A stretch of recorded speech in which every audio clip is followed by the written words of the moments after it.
Assalamualaikum warahmatullahi wabarakatuh. Bismillahirrahmanirrahim. Alhamdulillahi rabbil alamin. Wassalatu wassalamu ala ashrafil anbiya'i wa imamil mursalin Sayyidina wa habibina wa maulana Muhammadin wa ala alihi wa sahbihi ajma'in. Hasbunallahu wa ni'mal wakil, ni'mal maula wa ni'man nasir, wa la hawla wa la quwwata illa billahil aliyyil azim. Allahumma anfa'na bima 'allamtana wa 'allimna ma yanfa'una birahmatika ya arhamar rahimin. Amin ya rabbal alamin.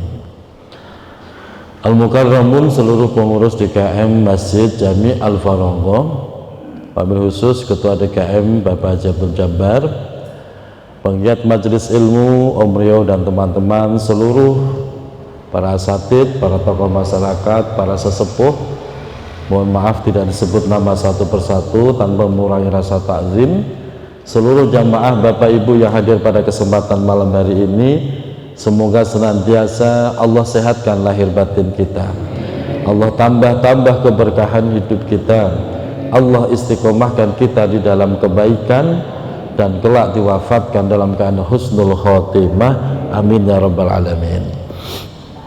Alhamdulillah wa syukrulillah.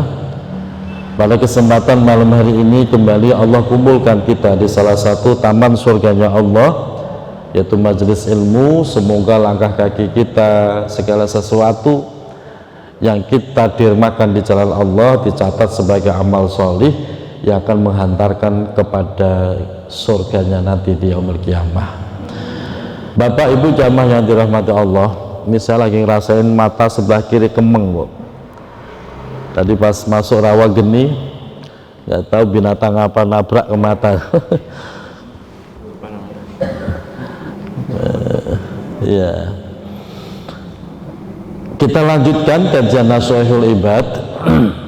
Kemarin kita sudah membahas makalah yang keempat dari Babul Humasi, cuman belum selesai ya, yaitu tentang kegelapan yang akan terjadi di kehidupan akhirat. Itu ada 5 macam kegelapan, 3 sudah kita bahas, sekarang kita masuk yang keempat. Bismillahirrahmanirrahim. Kegelapan yang keempat, wal akhiratu zulmatum, bahwa akhirat itu gelap Bapak Ibu. Akhirat itu sangat gelap. Wasirajulaha al amalus sholih, adapun penerang agar kehidupan akhirat kita itu terang benderang, itu adalah al amalus sholih, yaitu amal kesolehan yang kita lakukan saat hidup di dunia. Akhirat itu gelap. Alam pertama di dalam akhirat adalah alam barzah. Kemarin sudah kita bahas bahwa alam barzah itu gelap, tidak ada jendela, tidak ada pintu, tidak ada listrik, gelap gulita. Terus nanti kita dibangkitkan dari alam barzah, dikumpulkan di padang mahsyar, itu semua mengalami kegelapan. Kenapa dianggap gelap? Likasratil ahwal, karena orang-orang akan mengalami sebuah ketakutan yang luar biasa, mengalami ketakutan, mengalami kegelisahan, mengalami satu keputusan yang belum diketahui, menunggu-nunggu keputusan. Ini yang menyebabkan terjadi kegelapan. Kita juga sama kan, kita kalau dihadapkan pada masalah yang kelihatannya besar, rasanya dunia ini udah gelap, rasanya dunia ini udah mau kiamat ketika dihadapkan pada permasalahan yang serius. Nah, di akhirat kita sama, Bu. Ketika kita dimasukkan ke alam barzah, dikubur, ditinggal oleh seluruh keluarga, seluruh sahabat, seluruh tetangga, ditinggal, gak ada yang mau nemenin kita. Di situ kita dalam kegelapan, dan yang akan menerangi kuburan kita, menjadi teman setia kita adalah amal soleh. Sehingga nanti dari kehidupan alam barzah terus sampai mahsyar, yaumul hisab dan seterusnya, orang itu bisa terang kuburnya, terang alam akhiratnya, terang pikiran dan hatinya, tergantung amal soleh. Sehingga nanti terangnya alam kubur itu beda-beda.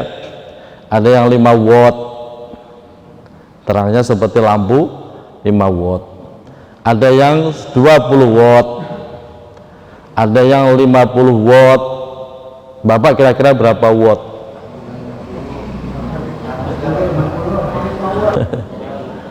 Seribu watt. Saya akan bakar sendiri nanti, Pak.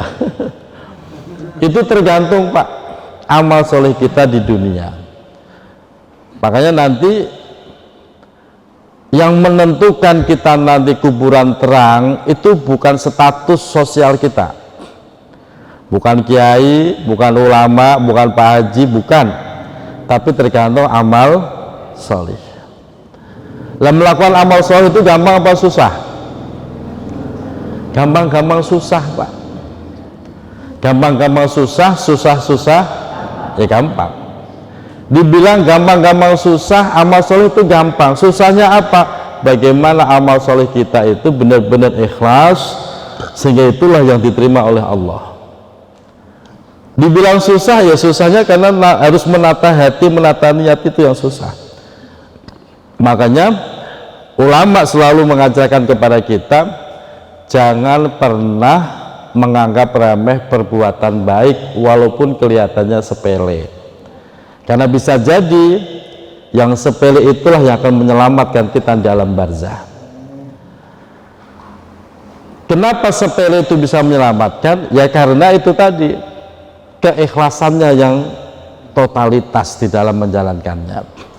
Seperti contoh, Bapak dari rumah mau ke masjid, di tengah jalan ada batu, Bapak tendang tuh batu ke kiri atau ke kanan, ke pinggir, biar nggak mengganggu orang lewat. Kira-kira ketika nendang batu itu Bapak ada unsur pamrih apa ikhlas? Ikhlas ya. Masa nendang batu kok pakai di-upload di status? Habis nendang batu guys, kan enggak ya? Ikhlas. Yang begitu tuh Pak, yang begitu tuh yang akan menyelamatkan kita.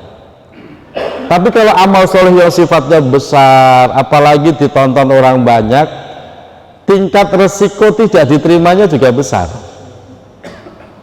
Kenapa? Ya itu tadi, menata ikhlas itu jauh lebih susah ketika amal itu diperhatikan banyak orang. Kayak begini nih, yang gurunya sama yang jamaahnya, kira-kira ikhlasan siapa? Bisa jadi ya ikhlas itu jamaahnya, gurunya nggak ada ikhlas-ikhlasnya. Ini kan bahaya sekali Pak. Maka jadi guru itu berat Pak, menata hati itu susah. Kalau jadi jamaah enteng, tinggal datang, duduk, ikhlas, nggak ada pamrih apa-apa. Tapi kalau seperti saya, ini kalau nggak pinter-pinter nata hati Pak, ada pamrih ini, itu, aduh, rusak semua amal saya. Makanya dalam teorinya, semakin tinggi kedudukan seseorang, semakin susah dia menata keikhlasannya. Semakin besar amal seseorang, semakin susah dia menata keikhlasannya. Makanya jangan nunggu yang besar-besar. Saya nggak mau kalau sepele begitu, saya maunya bangun masjid sendirian. Itu kalau nggak ikhlas kan resikonya besar. Makanya amal soleh apapun bisa kita lakukan. Kita jadi mukmin yang cerdas. Artinya cerdas selalu berada dalam kebaikan. Nggak harus modalnya besar, tidak harus. Sebagai contoh, saya itu punya jamaah. Jamaah saya tinggal di Maharaja. Secara ekonomi bagus, mapan, dan dianggapnya menengah ke atas. Tapi seminggu sekali itu beliau ke pondok, nyapu, ngepel, nguras kolam air, bak air. Saya tanya, Udah Pak Haji biarin santri ngerjain. Jangan Ustadz, saya emang sengaja nyari amal. Saya di rumah bingung mau ngapain, mending saya ke pondok nyapu ngepel gitu loh Pak. Jadi ada orang itu bingung mau ngapain. Makanya saya bilang jamaah kalau lagi bingung di rumah bete, ke masjid aja, ke masjid. Nyapu ngepel. Nyapu ngepel itu tidak hanya tugas merbot. Ya jangan kau dikit, weh merbot tuh kotor, enggak, kerjain aja sendiri gitu loh Pak. Jadi kalau kebaikan itu kalau bisa mah diborong sendiri, kerjain sendiri, jangan disuruhkan ke orang. Jadi itu semua dalam rangka apa? Biar nanti alam akhirat kita terang, Allah kasih terang secara fisik, pikiran kita terang, hati kita terang. Yang berikutnya Pak, dalam keterangan kitab lain, amal soleh tidak hanya menjadi penerang, tapi juga menjadi saksi di persidangan Allah. Nanti kita Pak, di persidangan Allah semua amal soleh itu akan dihadirkan dan semua memberikan persaksian. Yang amal soleh yang memberikan persaksian, yang amal buruk juga hadir memberikan persaksian. Siapa nanti yang saksi baiknya banyak, nah disitulah dia menjadi ashabul yamin, golongan kanan, yaitu golongan surga. Tapi kalau ternyata yang menjadi saksi keburukannya lebih banyak, nah ini yang bahaya Pak, menjadi ashabus shimal, golongan kiri, golongan neraka.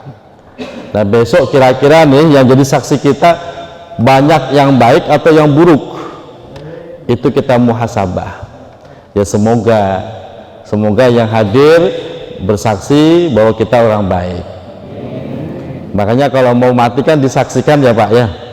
Orang itu kalau mati sebelum disolati biasanya dimintai persaksian. Isyhadu, apakah ini ahlul khair? Jawabannya apa? Ya tergantung gitu kan.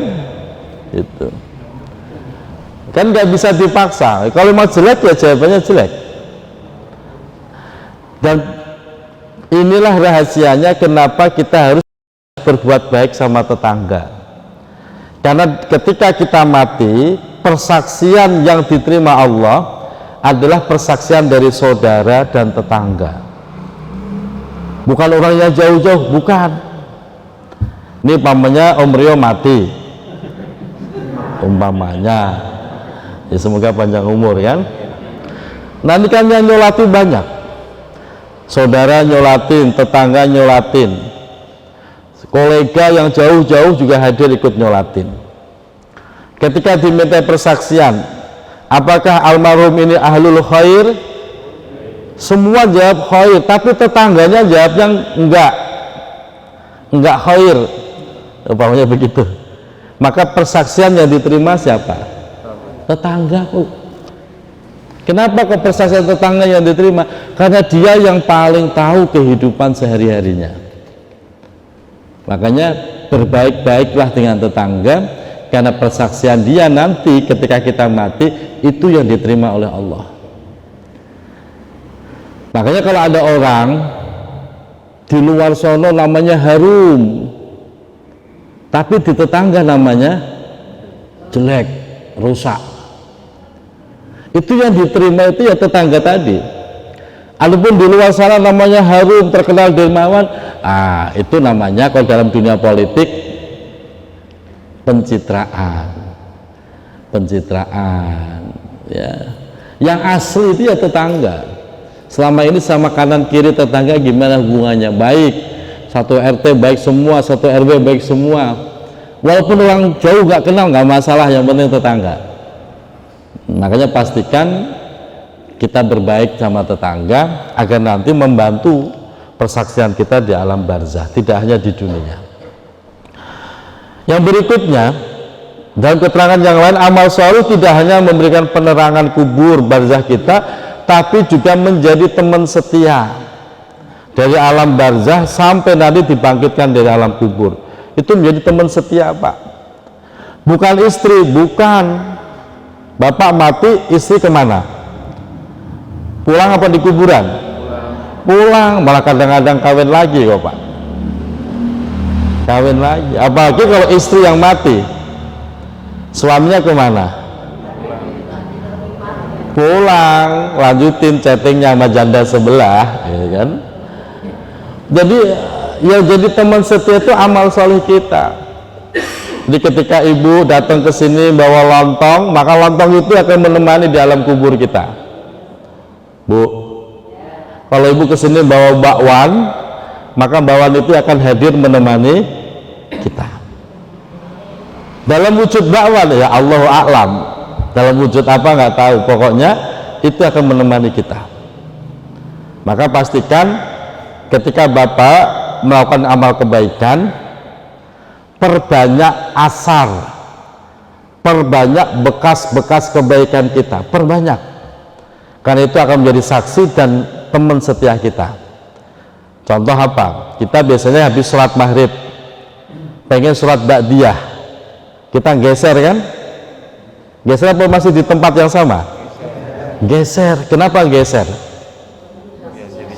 Memperbanyak asar, memperbanyak bekas kebaikan kita, agar dia juga menjadi saksi besok di kehidupan akhirat. Sama, Bapak kesini niat ngaji, pastikan banyak yang Bapak bawa yang akan menjadi bekas kebaikan kita. Makanya saya selalu bilang ngaji tidak harus di Al-Farongo tok, silahkan ngaji kemana-mana, silahkan perbanyak jejak rekam kebaikan kita, karena jejak rekam kebaikan itu yang akan menemani dan menjadi saksi di alam akhirat. Yang berikutnya, yang kelima, wasyiratu zulmatun, sirat jembatan yang di alam akhirat itu zulmatun, sebuah kegelapan. Wasirajulahu, adapun penerang daripada jembatan tersebut adalah al-yaqinu, yaitu sebuah keyakinan. Nanti di alam akhirat ada siratul mustaqim, yaitu sirat, sebuah jembatan yang menghubungkan antara padang mahsyar di mana kita berkumpul untuk menerima keputusan Allah sampai ke pintu surga. Jembatan itu, Pak. Sementara di bawah jembatan itu adalah neraka. Sampai digambarkan dalam kitab Duratun Nasihin, nanti orang itu macam-macam, Pak. Ada yang baru selangkah kepleset nyemplung ke dalam neraka. Ada yang udah sampai tengah kepleset nyemplung. Ada yang dari awal dia jalan gelayutan tapi nggak jatuh-jatuh. Udah gelayutan kepleset, Pak, tapi selamat, nggak sampai jatuh ke neraka, akhirnya nyampe juga ke pintu surga. Ada yang sudah sampai ujung, tinggal selangkah sampai ke pintu surga, kepleset juga. Ada yang kalbarkil khatif, ada yang begitu cepatnya melewati sirat, kalbarkil khatif, seperti petir atau kilat yang menyambar, wus, udah sampai di sana. Kira-kira besok kita seperti apa? Seperti kilat. Serius? Kayaknya nggak yakin juga. Amin ya Rabbal. Ya semoga lah, semoga. Nah, yang bisa menyelamatkan itu adalah al-yakin, keyakinan kita. Bapak yakin nggak dengan Allah? Bapak yakin nggak dengan takdir Allah? Bapak yakin nggak dengan Al-Quran? Kalau di mulut mah yakin, tapi kan perlu diuji keyakinan itu. Nggak cuma di mulut, tapi perlu diuji. Ibu pernah gerundul nggak urusan keluarga? Bapak pernah marah nggak dalam urusan kehidupan ini? Pak, pernah marah nggak dalam urusan kehidupan ini? Berarti Bapak belum yakin dengan takdir Allah itu. Belum yakin. Kok bisa begini sih? Terus ngamuk, tolol amat. Itu namanya Bapak nggak yakin dengan takdir. Bahwa sesuatu yang terjadi itu bagian dari takdir, bukan? Harusnya orang yang yakin dengan takdir, ya sudahlah, ini bagian saya, selesai. Gampang apa susah begitu? Nah, makanya tingkatkan lagi keyakinan kita. Caranya gimana? Harus bisa menerima takdir, karena namanya iman kepada takdir itu khairihi wa syarrihi. Kita iman, kita yakin dengan takdir khairihi, baik itu takdir yang bagus, wa syarrihi atau takdir yang buruk, kita iman semuanya. Nah, kalau kita iman, kita yakin, kan harusnya nggak perlu marah gitu loh. Harusnya nggak perlu marah. Gimana mau marah? Itu juga bagian daripada takdir. Itu yang susah. Makanya kalau ditanya yakin, yakin, tapi harus diuji kan keyakinan itu.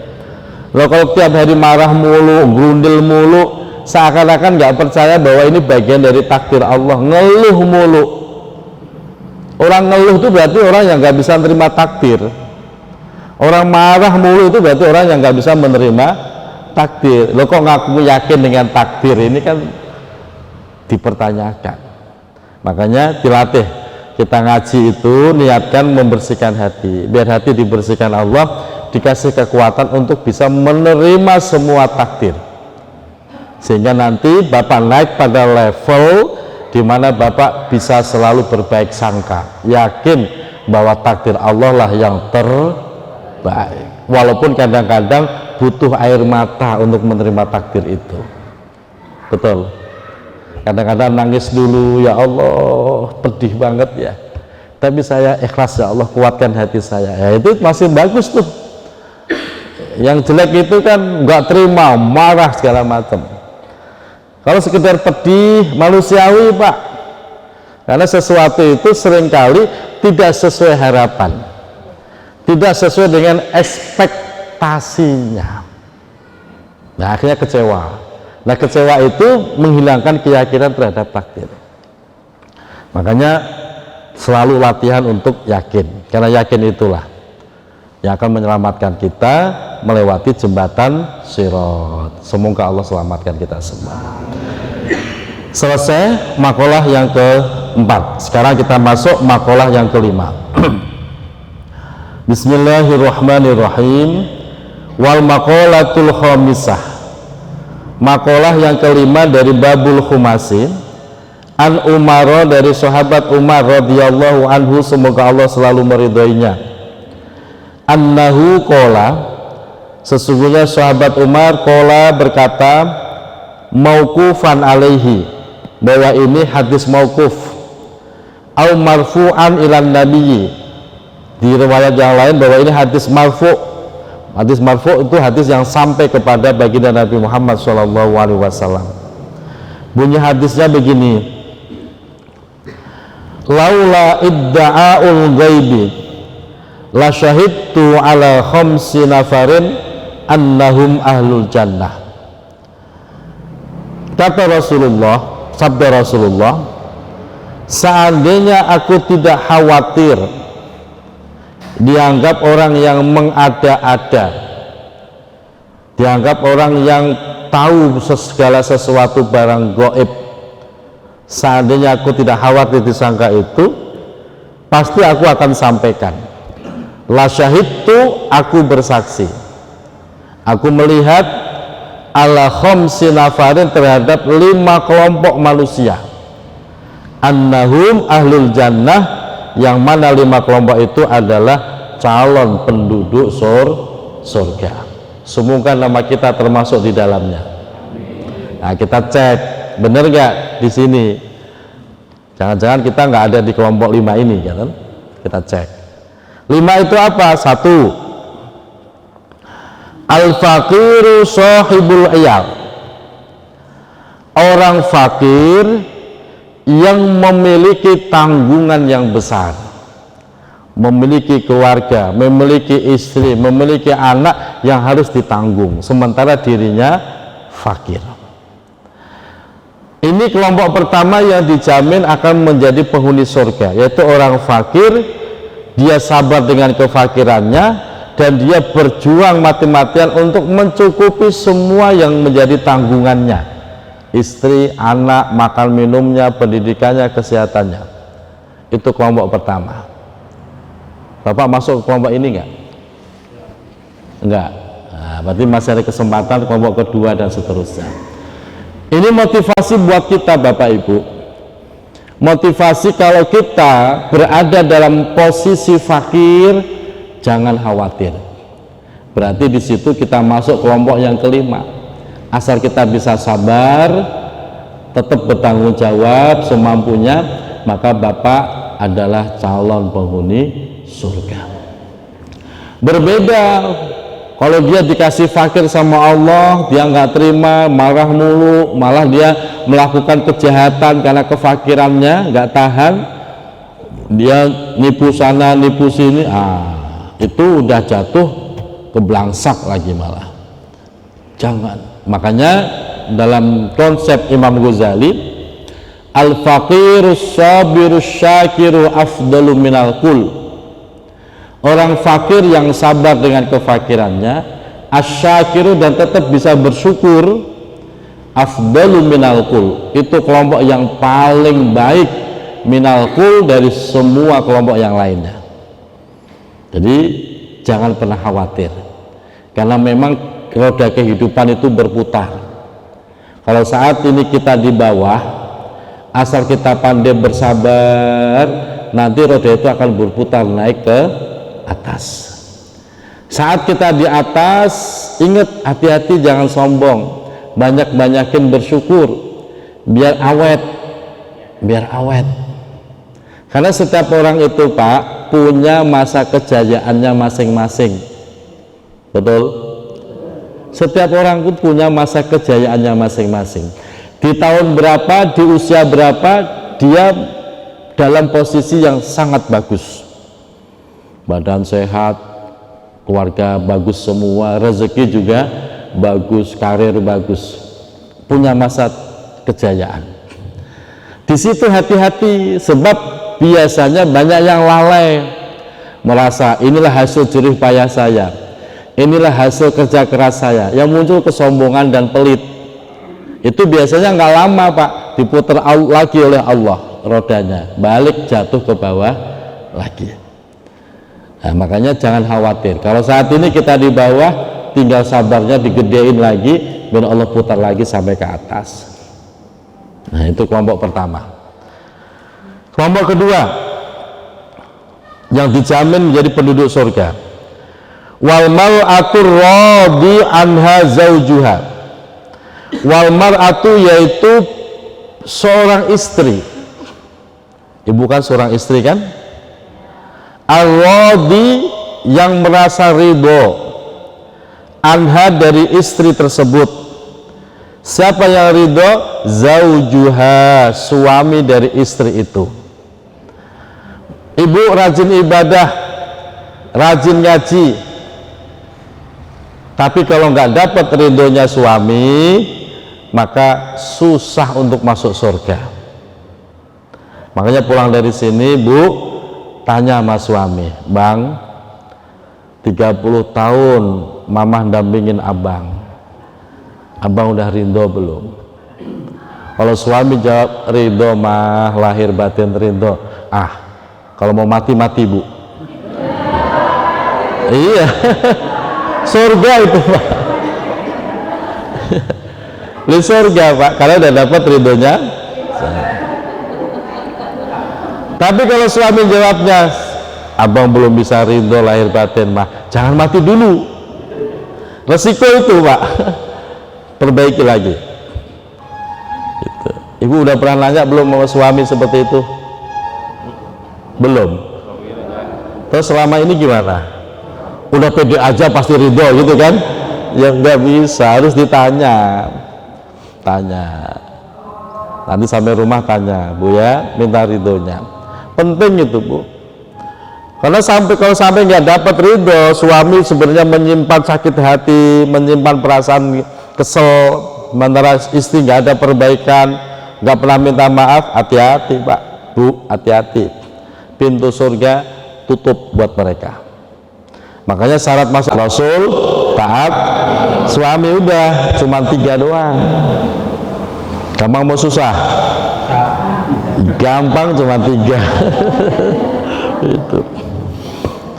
Nah makanya Bapak Ibu kan sudah ngaji nih, sudah ngaji. Jadi apapun yang Ibu lakukan, niatkan dasarnya adalah mencari ridhonya Allah, ridhonya Rasulullah, dan ridhonya suami. Walaupun suami kita pengetahuannya lebih rendah, ya Ibu pengetahuan wawasannya luas karena rajin ngaji. Suaminya emang nggak pernah ngaji, rendah penguasanya, tetap Ibu harus nyari ridhonya suami. Jangan sampai begini, nggak usah suami PA begitu, jangan, nggak boleh itu ngeremehin suaminya. Tetap suami itu punya kekuatan ridho, begitu Ibu ya. Jangan merasa paling sok pinter, apalagi kalau pada posisi suami nggak bisa kerja, terus istrinya yang kerja. Itu kadang-kadang kalau istri ini nggak soleh Bu, wah tolak pinggang mulu, suaminya udah kayak pembantu aja Bu. Hati-hati tuh, kalau suami sampai tersinggung dapat ridho, bahaya. Makanya dalam kajian kitab Uqudul Ujen karya Syekh Nawawi Al-Bantani, suami istri ini kalau mau tidur saling bermaaf-maafanlah, saling ridho meridhoilah. Tujuannya apa? Khawatir kalau nggak ada umur. Nah, kalau mau tidur ngapain Pak sama istri? Nggak ketahuan istri kemana, suami kemana. Ya kan sekarang udah canggih, ada handphone. Kalau suami belum pulang, saya udah ngantuk, gimana? Di WhatsApp aja, di WhatsApp, Bang, ama udah lelah pengen tidur nih, maafin ya Bang, ridhoin ya Bang. Kalau dijawab ya mah, udah tidur, selamat tuh, saatnya mati dapat ridhonya suami. Ya, begitu. Suami juga sama gitu. Cuman suami syarat masuk surganya banyak. Makanya hati-hati Bu.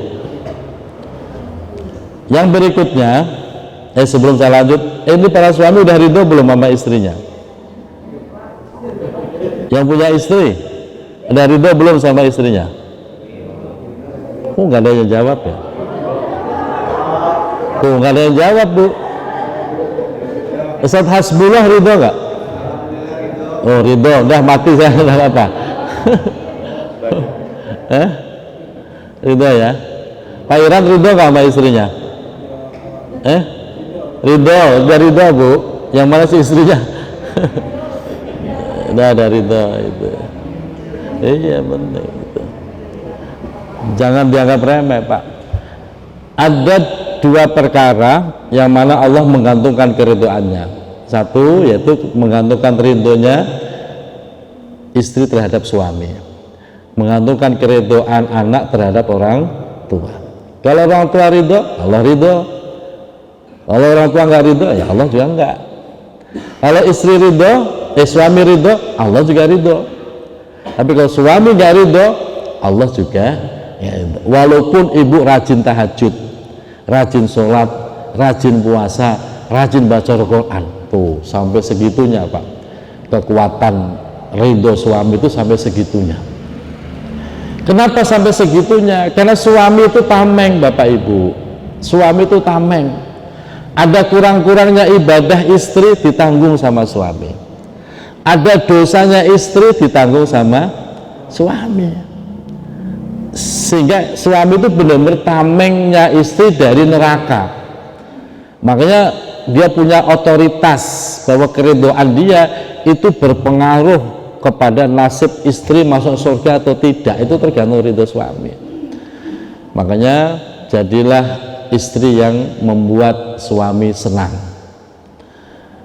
Di dalam kitab Uqudul Ujen tadi saya sebutkan, tanda istri solehah itu ada 3. Idza nadarta tasarratka, jika suami memandang istrinya maka suami itu merasa bahagia. Itu tanda istri solehah. Nah selama ini kalau suami ngeliat ibu seneng apa sebel?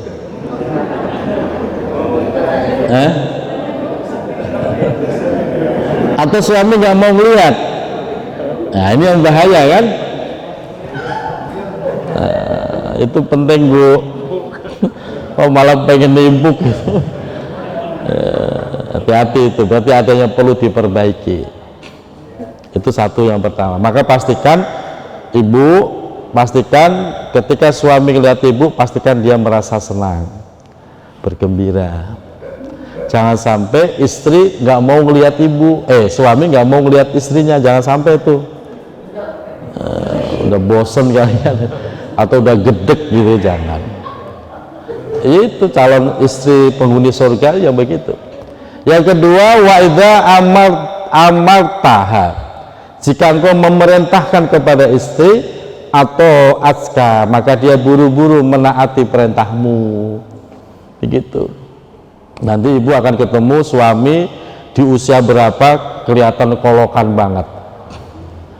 Ibu yang sabar, karena perintah suami wajib dijalanin. Mah, kopi, jangan bikin sendiri, jangan begitu, jangan. Kolokan banget sih, tinggal nyeduh aja pakainya, nggak usah, udah ibu kerjakan semampunya. Kadang-kadang ibu diuji lewat begitu, suaminya kolokan. Kadang-kadang ada suami sakit, udah sakit dirawatin marah mulu. Ada suami model begitu. Ya tetap ibu yang sabar. Jangan malah dibentak-bentak. Suami udah nggak menghasilkan apa-apa, dirawatin masih marah. Jangan. Ini beratnya jadi istri nanti begitu. Wa idza jitta hafidat anfusaha wa amwalaka. Jika suami sedang pergi dari rumah, si istri bisa menjaga dirinya, kehormatannya, dan bisa menjaga harta suaminya. 3 ciri-ciri perempuan yang solihah.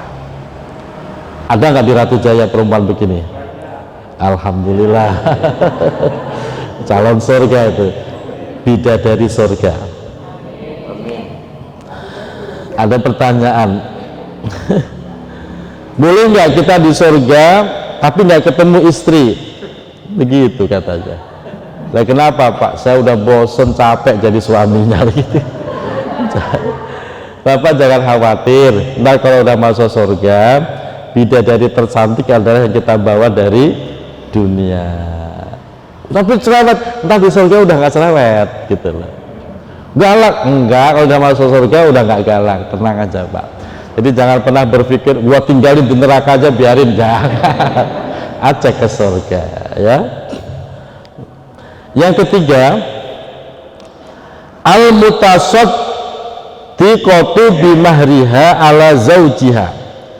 Calon penghuni surga kelompok ketiga adalah seorang istri yang mensedekahkan bimahriha, dengan maharnya disedekahkan, ala zaujiha, kepada suaminya.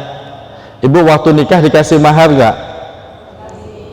Nah, mahar itu harta milik pribadi ibu, bukan milik suami, bukan milik orang tua, bukan. Mahar itu milik si istri, terserah mau dibuat apa. Kok dalam perjalanan hidup suami lagi nggak bisa kerja, butuh modal, ibu kok ikhlas? Ya udah bang, ini mahar emas 3 kilo, jual aja. Kenapa? Sedikitan. Ya udah 3 gram, ya 3 gram. Ini emas 3 gram, jual bang. Mamah rendo, mamah ikhlas, jual buat modal.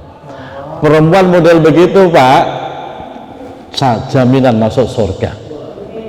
Nggak kayak perempuan sono, duitku ya duitku, duitmu ya. Ada perempuan begitu Pak, duitku ya duitku, duit suami, duit istri. Suami kebagian apa? Jangan. Nah, makanya yang ikhlas udah biarin masuk surga. Yang berikutnya biar tuntas Pak, satu lagi, kelompok ke berapa ini? 4 ya. ar-radi anhu abawahu, yaitu orang yang mendapatkan ridho kedua orang tuanya. Ini sosok laki-laki, Pak. Bagi anak laki-laki, bagi suami masuk surga syaratnya dapat ridho kedua orang tua. Kedua orang tua itu siapa? Baik kandung maupun mertua, kedudukannya sama. Pak, jangan kayak orang Solo, sayang sama istri tapi nggak sayang sama orang tuanya istri. Jangan. Suami kalau sudah nikah, laki-laki kalau sudah nikah jadi suami, dia mencari ridho, baik ridho orang tua kandungnya maupun ridho mertuanya. Itu syarat untuk bisa masuk surga. Kok suami nggak peduli sama mertua, cuman peduli sama orang tua kandung, terus mertua nggak dipedulikan? Hati-hati, Pak, diancam oleh Allah. Ada nggak suami model begitu? Yang dipikirin orang tua kandung terus, mertua enggak, itu kezaliman, Pak. Kenapa zalim? Si mertua sudah menyerahkan gadisnya, bapak nggak pernah ngasih makan, nggak pernah gedein, nggak pernah ngerawat, nggak pernah didik, tahu-tahu dapat udah gede, udah cantik, udah pinter. Terus mertua, ibu, orang tua dari istri bapak abaikan. Nah, ini sebuah kezaliman. Makanya kadang-kadang masih dewasa masih salah. Yang penting kan saya sama orang tua kandung baik, nggak bisa. Kalau sudah status suami harus mencari ridho baik orang tua kandung maupun orang tua pihak istri. Nah, itu baru suami solih. Yang kelima terakhir, Pak, at-taibu minaz zambi.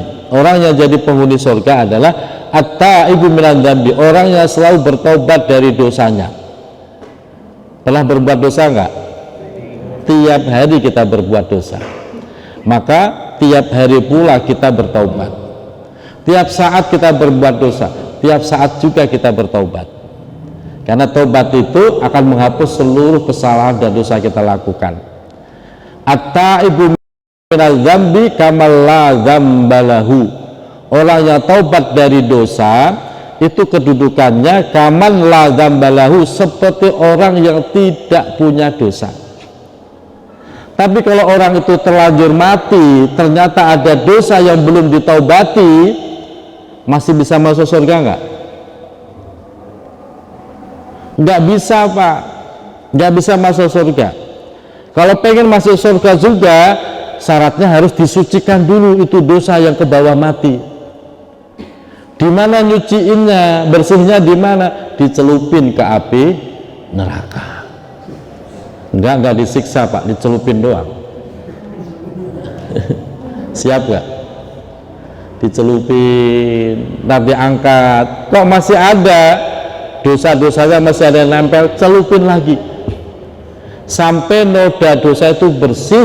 Udah bersih, Bapak dipindahkan ke ma'ul hayah, air kehidupan. Dicemplungin di situ, Bapak kembali seger, kembali ganteng, kembali muda, baru dipindahkan ke surga.